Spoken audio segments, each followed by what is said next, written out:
दोस्तों, भूमध्य सागर की लहरें आज वैसी नहीं हैं जैसी सदियों से रही हैं। नीले पानी की वो शांत गहराइयां अब जैसे आग उगल रही हैं। समंदर के ऊपर युद्धपोतों की गड़गड़ाहट, आसमान में जेट इंजनों की गूंज और सैटेलाइट्स पर नजर टिकाए बैठे देशों की बेचैनी, ये सब मिलकर एक नए वैश्विक संकट का संकेत दे रहे हैं। दुनिया की तीन बड़ी ताकतें भारत, तुर्की और नाटो अब आमने सामने हैं।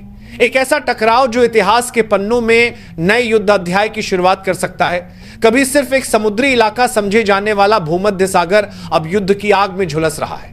साथियों, मैंने कभी आपसे यह नहीं कहा कि शुरुआत भारत 12 से इसके पास 2 साल क्या भिया है और आपकी शानसंद 32 साल पर कोई वाबल है नाटो।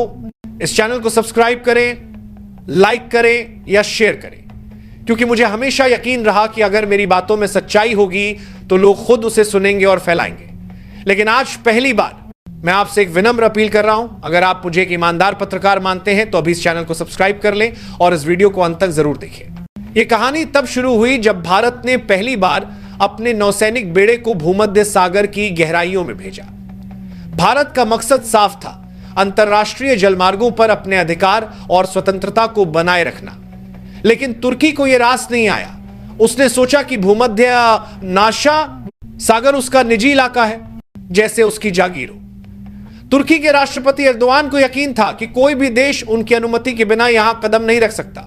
लेकिन भारत ने दिखा दिया कि 21वीं सदी का भारत किसी से डरने वाला नहीं है। भारत ने साफ साफ कह दिया कि भूमध्य सागर किसी का बाप दादा की जागीर नहीं, बल्कि एक इंटरनेशनल वाटरवे है। इस बयान ने तुर्की की नींव हिला दी। तुर्की को यह लगा कि भारत उसकी ताकत को चुनौती दे रहा है और तभी से उसने एक बड़ा दांव खेलने की कोशिश की। उसने नाटो को फोन लगाया, वही नाटो जो अमेरिका, ब्रिटेन, फ्रांस और दर्जनों शक्तिशाली देशों का सैन्य संगठन है। तुर्की ने रोते हुए शिकायत की कि भारत भूमध्य सागर में उसकी सीमा के पास सैन्य गतिविधियां कर रहा है। उसने नाटो से मदद मांगी, भारत को रोकिए, नहीं तो वो हमारे रास्ते में बाधा बनेगा। और बस यहीं से कहानी ने ऐसा मोड़ लिया जिसने पूरी दुनिया की नजरें इस सागर की लहरों पर टिका दी। सोशल मीडिया पर यह खबर बिजली की तरह फैली। ट्विटर से लेकर यूट्यूब तक हर जगह एक ही चर्चा थी, क्या भारत और तुर्की आमने सामने आने वाले हैं?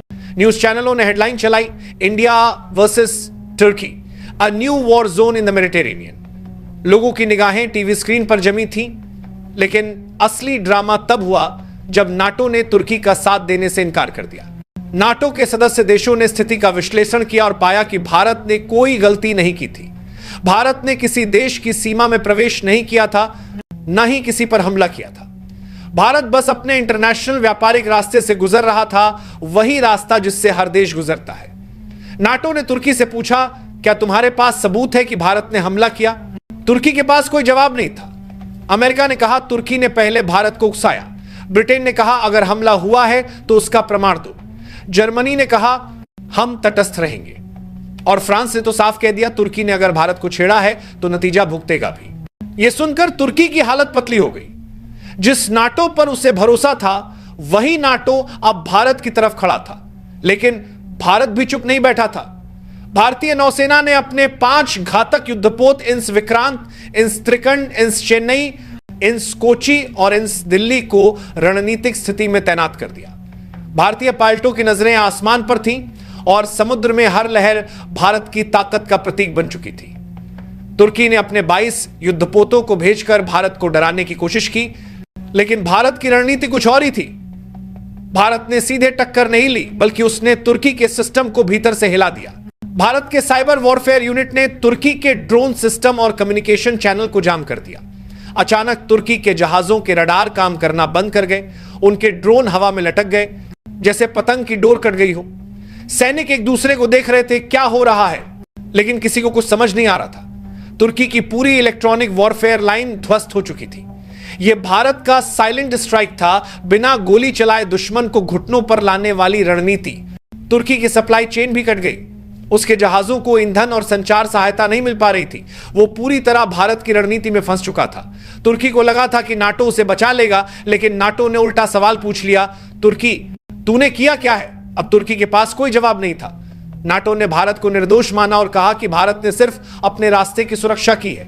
इससे तुर्की को झटका लगा, क्योंकि अब उसका भारत को फंसाने का प्लान धूल में मिल चुका था। इस झटके के बाद तुर्की के राष्ट्रपति एर्दोआन का आपा खो गया। उन्होंने नाटो पर आरोप लगाया कि नाटो भारत के आगे झुक गया है। गुस्से में उन्होंने कहा कि अगर नाटो ने हमारा साथ नहीं दिया तो हम अपनी सदस्यता वापस ले लेंगे।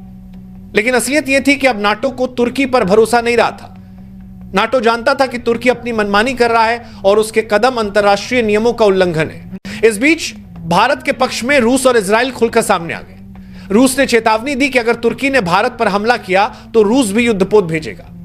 इजराइल ने कहा कि अगर कोई देश भारत को धमकाएगा तो हम भारत के साथ खड़े होंगे। अब तुर्की पूरी तरह अकेला पड़ चुका था।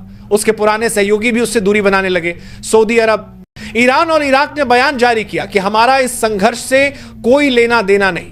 यह बयान तुर्की के लिए किसी चांटे से कम नहीं था। अब तुर्की बौखला गया। उसने अमेरिका से मदद मांगी, लेकिन अमेरिका भी चुप रहा। अमेरिकी राष्ट्रपति ने साफ कह दिया कि वे इस विवाद में नहीं पड़ना चाहते। तुर्की ने यूएन में भारत के खिलाफ शिकायत दर्ज कराई, लेकिन वहां भी उसकी नहीं चली। संयुक्त राष्ट्र के कई सदस्य देशों ने भारत के पक्ष में आवाज उठाई और कहा कि भारत ने अंतर्राष्ट्रीय कानून का पालन किया है। लेकिन तुर्की ने हार मानने से इनकार कर दिया। उसने 18 मुस्लिम देशों का एक नया संगठन बनाया और भारत के खिलाफ माहौल बनाने की कोशिश की। तुर्की का कहना था कि भारत को कभी भी यूनाइटेड नेशंस की स्थायी सदस्यता नहीं मिलनी चाहिए, क्योंकि भारत हिंदू राष्ट्र है। तुर्की ने भारत को बदनाम करने की हर संभव कोशिश की, लेकिन दुनिया वो नहीं रही। सऊदी अरब, मिस्र, यूएई जैसे देश अब भारत के साथ व्यापारिक रिश्तों को प्राथमिकता दे रहे हैं। वे जानते हैं कि भारत आज एक उभरती वैश्विक शक्ति है और उससे दूरी बनाना मूर्खता होगी। दूसरी तरफ भारत के अंदर भी लोगों का आत्मविश्वास बढ़ गया। भारत ने साबित कर दिया कि वो अब सिर्फ एक रिएक्ट करने वाला देश नहीं, बल्कि एक स्ट्रैटेजिक फोर्स है जो अपने विरोधियों को सोचने पर मजबूर कर देती है। तुर्की ने न सिर्फ सैन्य रूप से बल्कि कूटनीतिक रूप से भी अपनी सबसे बड़ी गलती कर दी थी। उसने भारत को कमजोर समझा, लेकिन भारत ने उसे उसी के मैदान में मात दी। भूमध्य सागर में अब भारत की मौजूदगी ने पूरी भू राजनीतिक तस्वीर बदल दी है। अब यह साफ हो गया है कि भारत सिर्फ हिंद महासागर तक सीमित शक्ति नहीं है, बल्कि उसकी पहुंच भूमध्य सागर तक है। भारत के युद्धपोत वहां सिर्फ ताकत दिखाने नहीं गए हैं, बल्कि उन्होंने एक संदेश दिया है।